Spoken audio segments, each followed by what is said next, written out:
calma. Vamos. E eu sou o Guto Souza.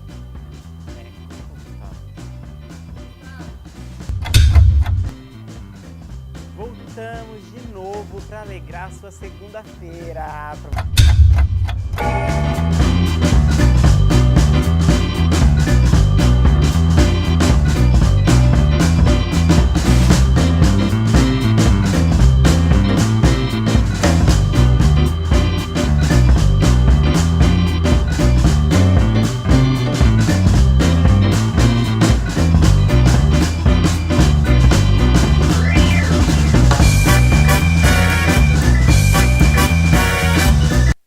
Galera, voltamos em mais uma segunda-feira para dar aquela animada. Vamos descobrir o que tem por trás das câmeras de hoje?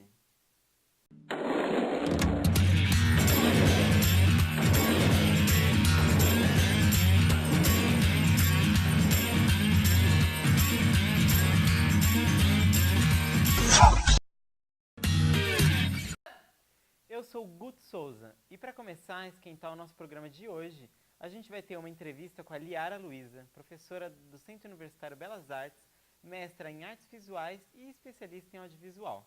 Teremos também um making-off de Que Horas Ela Volta. Não saiam daí!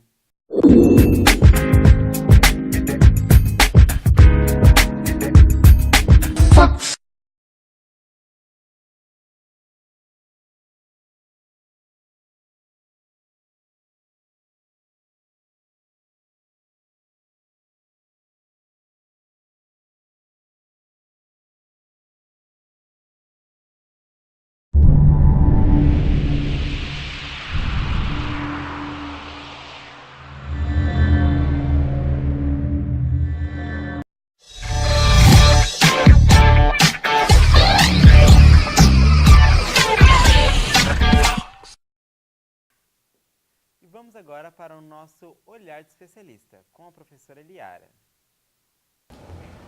Bom, estamos aqui com a Liara Oliveira, professora da Belas Artes e especialista em audiovisual. Professora, você assistiu Que Horas Ela Volta? Assisti no cinema, logo quando foi lançado o filme. Estava numa expectativa, porque já sabia que o filme tinha sido lançado fora, já tinha tido uma boa repercussão. Conhecendo o contexto da obra, então logo que saiu eu assisti no cinema. Bom, para começar, você poderia contar pra gente algumas experiências de audiovisual que você já fez, alguns curtas que você já fez? Bom, a minha experiência em produção audiovisual, ela é mais em TV. Eu trabalhei 10 anos na TV Globo, né, assim, direto, depois trabalhei em produtoras independentes, trabalhei no Futura, fazendo produção de curtas-metragens, documentários, outros tipos de programas para televisão. Então, e eu acho, né, eu acredito que também faça cada vez menos sentido também essa divisão entre cinema, televisão, conteúdo digital. Né? A gente está numa era que a gente está caminhando cada vez mais para a produção audiovisual como um todo. Né? Então, a gente tem algumas experiências específicas. Então, a maior parte da minha experiência é em televisão, com alguma experiência em produção cinematográfica. Mas eu acredito que hoje em dia essas diferenças estejam cada vez mais borradas, eu diria assim. Bom, e sobre a construção do filme? O Que Horas Ela Volta, ele é um filme voltado para o público feminino e ele foi feito basicamente por mulheres. A produção, o elenco. Como você acha que é a importância disso hoje em dia no audiovisual? Bom, eu não acho que ele seja um filme para um público feminino. Eu acho que ele é um filme direcionado para um público de cinema brasileiro, apesar de ter feito um grande sucesso internacional, né? Porque isso às vezes acontece. Eu acho que sempre quando a gente consegue fazer uma abordagem do nosso específico, mas com um olhar universal, isso se reflete. E no caso do filme isso acontece, porque a Ana vai olhar para uma questão muito específica, muito peculiar dessa relação que existe no Brasil entre as famílias e as empregadas domésticas, que é uma relação que é muito peculiar do Brasil, né? Mas ela consegue dar para essa história uma dimensão universal, né? Quando ela estabelece, quando ela questiona essa coisa da relação íntima dentro da família, como se coloca essa família contemporânea, que essa família contemporânea que está no filme está em todo lugar do mundo. né? Então ela pega uma coisa que é muito particular e consegue trazer isso com uma abordagem, né, muito mais ampla. E o filme ele tem os enquadramentos bastante focados no cotidiano, em mostrar a casa, mostrar... Essa é a proposta do filme. Você acha que isso é o que aproxima? Então, eu acho que o filme ele tem essa proposta de mostrar a intimidade da família, né? Então a história toda se passa na intimidade, essa intimidade que está, né, razoavelmente estruturada e vai ser desestruturada com a chegada de uma personagem que é externa a essa organização, né? Esse tipo de lógica narrativa não é uma lógica que foi inventada pela Ana Mulaert, né? Já existe na literatura há bastante tempo, que é esse indivíduo estrangeiro, né, que vem de fora, chega numa situação, desestrutura a situação e sai dela, né? Ou, enfim, modifica aquela situação que já estava num equilíbrio frágil, a gente percebe que aquela família tem um equilíbrio frágil, e aí entra esse elemento, no caso a filha da empregada, que chega para desestruturar. Então eu acho que, conhecendo um pouco a obra da Ana, porque a Ana é uma cineasta bastante experiente, né, e que tem uma proposta de mostrar sempre o peculiar, né? O olhar dela como cineasta está sempre para o peculiar. Eu acredito, né, tendo visto o filme, tendo lido sobre o filme, visto entrevistas dela e tal, eu acredito muito que ela pensou muito em como ela ia construir essa intimidade, né? Então por isso que quase todos os enquadramentos, né, não tem enquadramentos muito amplos, né? Os enquadramentos mais amplos aparecem exatamente em momentos muito específicos do filme, né?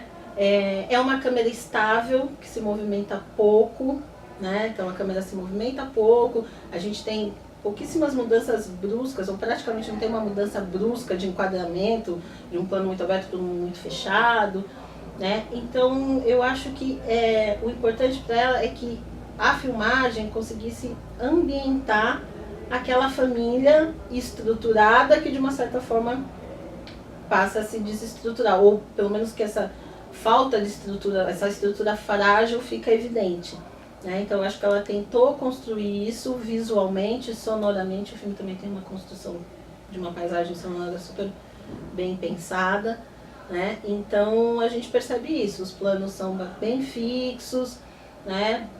Assim, não tem planos muito radicais, você não tem deslocamentos radicais, você não tem enquadramentos tortos ou enviesados, né? Então eu acho que a ideia era exatamente retratar essa estrutura familiar esteticamente também, e essa intimidade. Então essa coisa de ter muitos planos, né, em ambientes fechados, é a cozinha, é a sala, é o quarto, é o quartico da empregada, né? Então eu acho que ela consegue dar bem essa dimensão.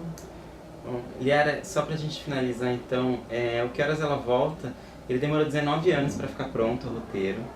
Ele teve essa preocupação com a intimidade, como você acabou de falar. Ele quase chegou no Oscar, ele é um filme muito bom.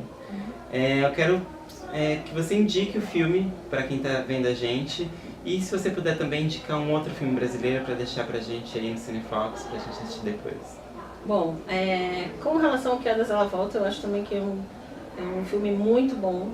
A interpretação das atrizes é excelente. Eu acho que esse filme foi construído, como você mesmo mencionou, né? Levou muito tempo para ser construído. Essa história foi pensada nos mínimos detalhes. O texto é riquíssimo, né? Assim, é um texto muito próximo do que a gente percebe na nossa sociedade. Então você não assiste o filme e fica achando, ai, mas que coisa esquisita, né? Que coisa artificial. Que família é essa? Não, você de cara identifica se não é a sua, é a família, né, que você conhece ali do lado, é a família do seu tio, é a família... Então eu acho que ela conseguiu... o filme tem esse mérito, né? Ele foi construído com muito cuidado. Eu acho muito louvável que seja uma equipe majoritariamente feminina, apesar de eu afirmar que não é um filme para um público feminino, mas essa construção, né, essas mulheres que estavam atrás da câmera fizeram toda a diferença na construção do filme.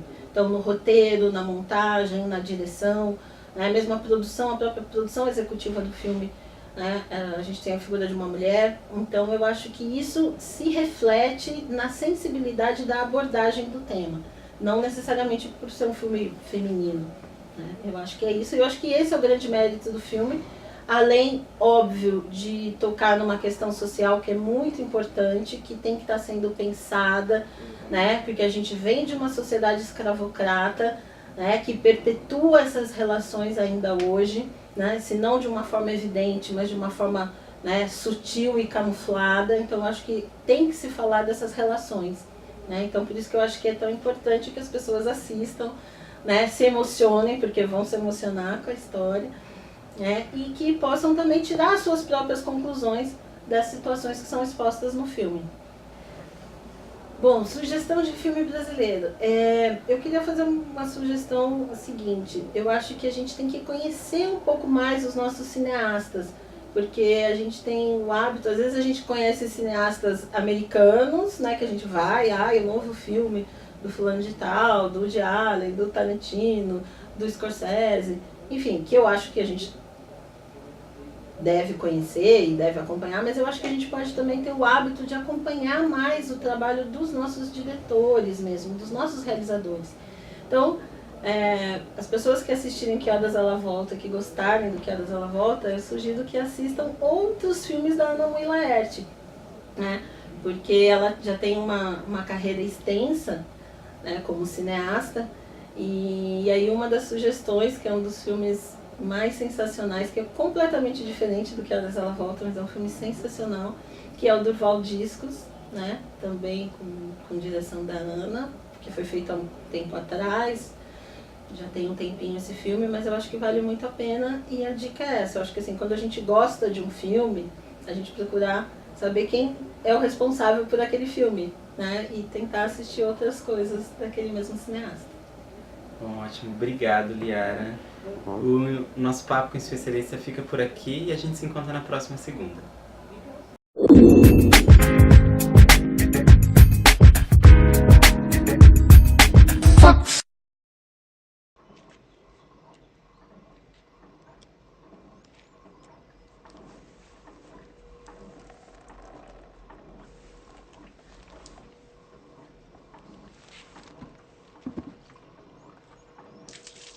Val, tô indo. Ô, filho. Ó.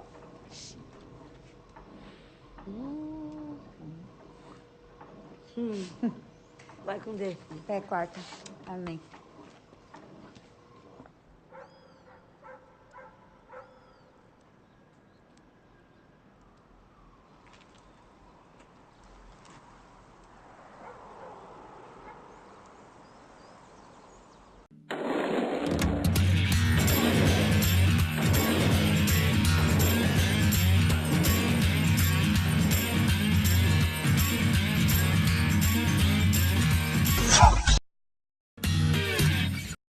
E aí, vamos dar uma olhada no que tem por trás das cenas que a gente acabou de ver?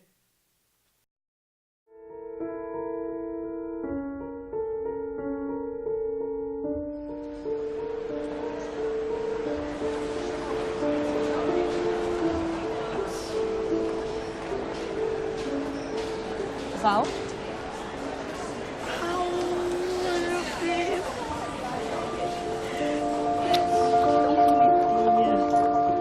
Tá me levando pra casa dos teus patrões?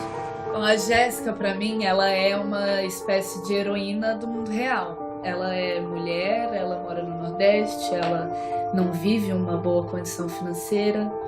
Ela foi deixada pela mãe quando ela era pequena, criada pela avó. Ainda assim, ela vê o que a mãe está fazendo como uma coisa que precisa ser feita, porque eu sinto que ela tem essa compreensão também.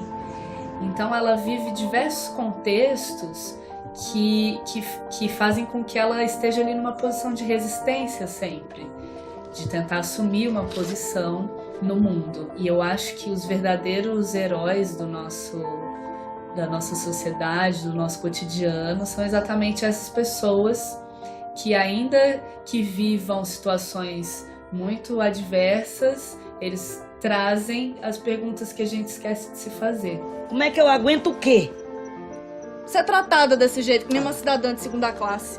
E a chegada na casa dela, por exemplo, ela chega ali e parece que tá tudo bem. A pergunta que vem é: Tá bom pra quem?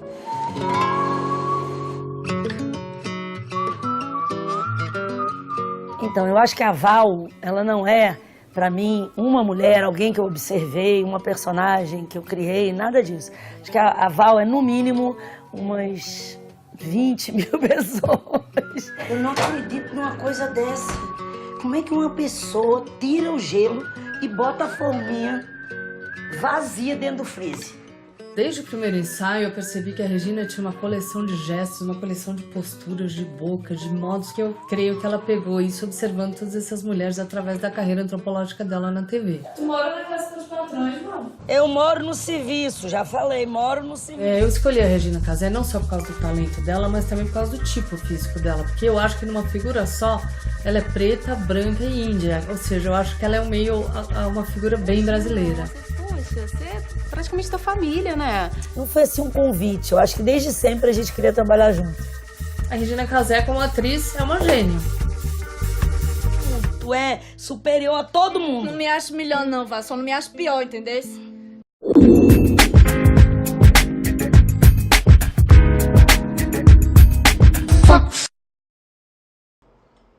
Eu acho que se ele falou que não é dele... É sua, Carlos. Val, traz o sorvete, por favor. Sim, senhora. Não é sua, né? Claro que não. Não, a gente já fumou maconha também. Você acha que seu pai e eu, a gente nunca fumou maconha. Óbvio que eu já fumei maconha, mas eu, né? Tá, Me enlouquecia, não fumava essa quantidade absurda. Tá, não acredito, Não, é então. O Meg, que eu posso né? fazer? Não, Desculpa. não, você tá falando que não é sua, eu acredito. Ah, você acredita que não é dele? Ah, a gente tá tendo um papo legal, por que que Pois ele... é, eu tô dando uma oportunidade pra ele, pra gente conversar na boa. Você quer fumar maconha? Pode Mãe. fumar, meu amor, mas não precisa fumar essa quantidade. Se fosse minha, eu falava. Às vezes algum amiguinho se botou de brincadeira. É um amiguinho, né? Serve pra mim, por favor. Um amiguinho. Tá bom. Então você vai continuar dizendo que não é sua. Então eu vou jogar fora. Posso fazer assim? Se não é sua, não é do Carlos, também não é minha, eu vou jogar no lixo. Não, pode jogar. Você acha melhor?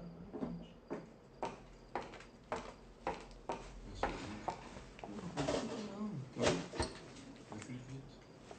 acredito. Bota pra mim, por favor. Tá bom? Que Tá uma mais? delícia. Tá gostando, Fabinho? Eu vou pegar a calda pra ficar melhor. Dá licença. Val, Ele falou que não. tem calda? Você tá falando um papo legal, por que que ele mentiu? Você falou que não é dele. Pega pra mim, por favor.